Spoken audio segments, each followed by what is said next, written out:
The sky above Houston, Texas, was a bruised purple, and the air was thick with the silent promise of a major storm. Mark, a man whose face carried the quiet strength and exhaustion of a single father, moved through his small apartment with a practiced efficiency.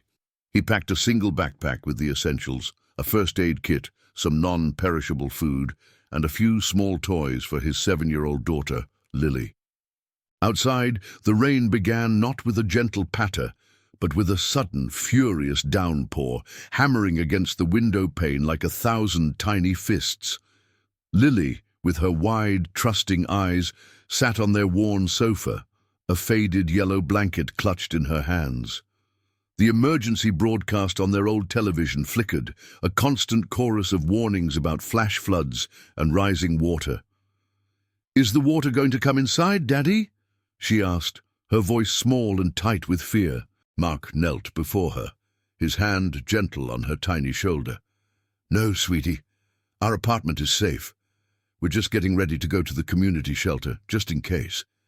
It's better to be prepared." He spoke with a calm he didn't feel, his eyes darting to the window where the street was already disappearing under a brown, churning river. Their journey was a desperate scramble. Mark held Lily's hand in a death grip as they waded through the water, which was now up to his knees. The car, a rust-colored sedan that had seen better days, was quickly swallowed by the flood. A massive tree limb, torn from its roots by the wind, slammed into the driver's side, and the windshield shattered into a spiderweb of cracks. It was a terrifying, heart-stopping moment. Mark knew they couldn't stay. They abandoned the car and fought their way to a small, boarded-up convenience store, where a handful of other frightened people had taken refuge. Mark wrapped Lily in the only dry blanket he had, holding her close, trying to shield her from the overwhelming sounds of the storm. It was then, amidst the howling wind and the torrential rain, that he heard it, a faint, desperate cry for help. It was a sound that cut through the chaos, a human voice fighting for survival. Lily's small hand tightened its grip on his arm. "Daddy, what was that?" she whispered. Mark looked into her eyes, then back at the unforgiving storm. He was torn between his duty as a father and his conscience as a man. He made his choice in a split second. "Stay here with the others, Lily. Don't move. I'll be right back," he said, his voice firm with a resolve that silenced her protests. He plunged back into the swirling water, his body straining against the powerful current. He followed the sound, his heart pounding a frantic rhythm against his ribs. Rounding a corner, he saw her, a young woman, her white wedding dress, now a muddy, tattered shroud, clinging to a broken lamp-post. She was losing her grip, her face pale with exhaustion and terror. "Hold on, I'm coming!" Mark yelled, his voice barely audible over the wind. The current tried to drag him away, but he fought with a strength born of desperation. He reached her just as her fingers slipped, catching her and pulling her against his chest. Her body was cold, and she was barely conscious. "Thank you," she whispered, her voice a ghost of a sound. He managed to drag her back to the shelter, the effort leaving him breathless and trembling. As he wrapped her in a blanket, he saw her face illuminated by a flickering flashlight. It was a face of aristocratic beauty, marked by a deep bruise on her forehead. He had no idea who she was, but he knew one thing: he had just risked everything for a complete stranger.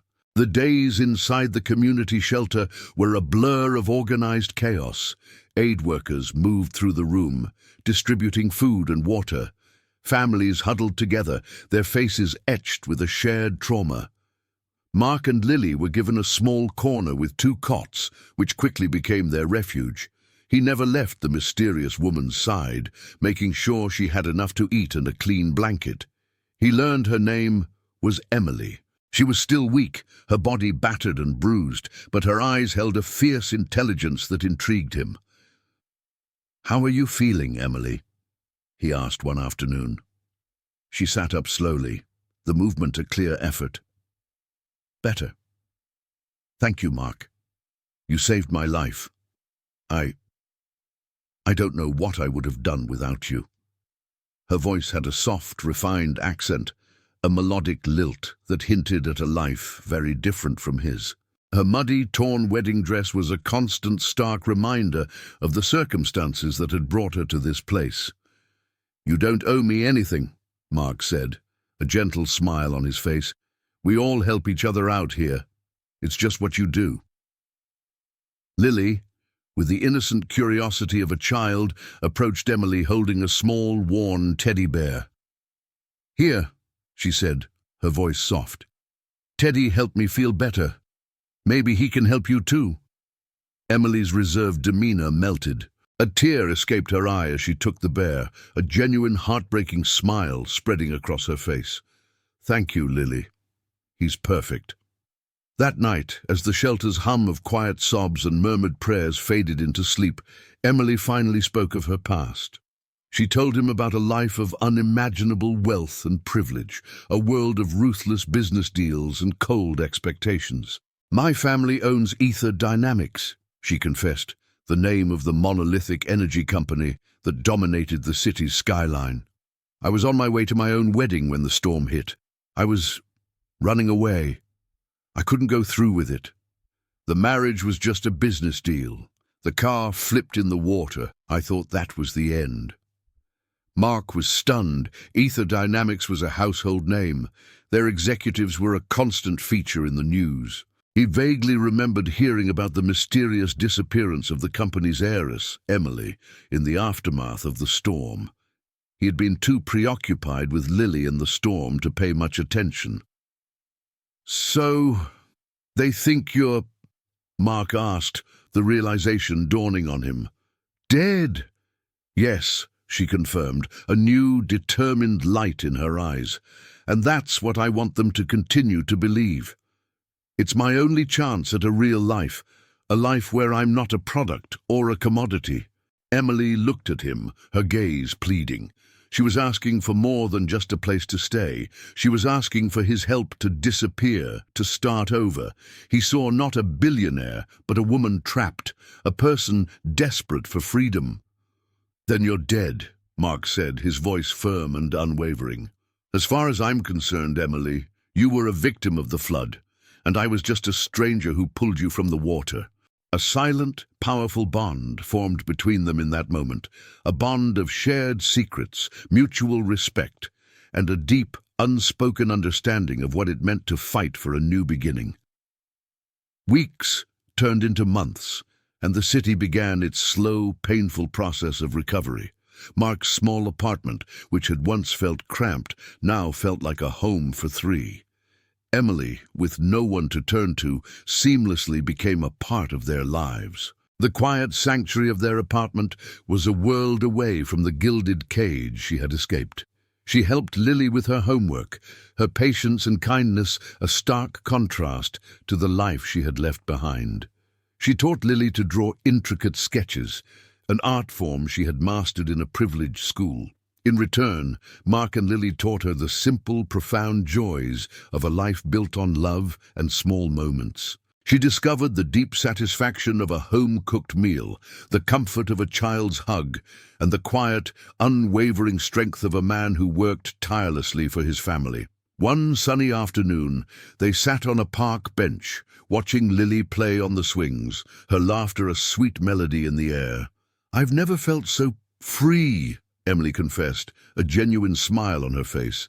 "My life was all about money and power, but it felt like a cage. You and Lily have shown me what a real home is." Mark took her hand, his touch hesitant but sincere. "Money doesn't buy happiness, Emily. It just makes things easier." Emily squeezed his hand. "I know that now. But my family isn't giving up. They've offered a huge reward for information on my disappearance. They have people looking for me." Mark's protective instincts flared. "Let them look. You're safe here. With us." But their fragile peace was about to be shattered. The private investigator hired by her family, a slick, relentless man, had been closing in. He had found a grainy photo of Emily at the community center and was asking questions. One evening, he stood on their doorstep, his eyes sharp and his suit expensive. "I'm looking for a woman," he said, his gaze sweeping past Mark and into the apartment. "A girl who fits the description of a missing billionaire. I heard she was rescued by a man, a single father."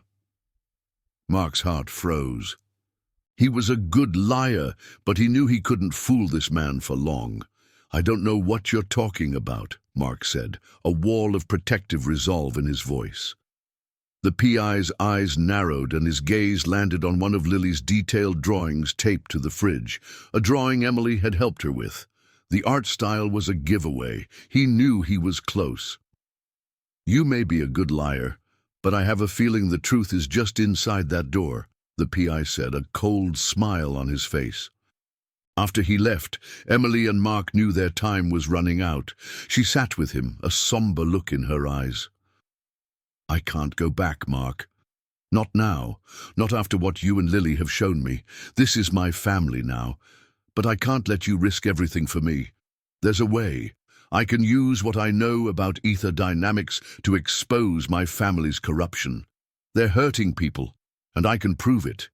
But it means I'd have to face them." Mark took her hand, his voice full of unwavering love and hope. "Then we'll do it together.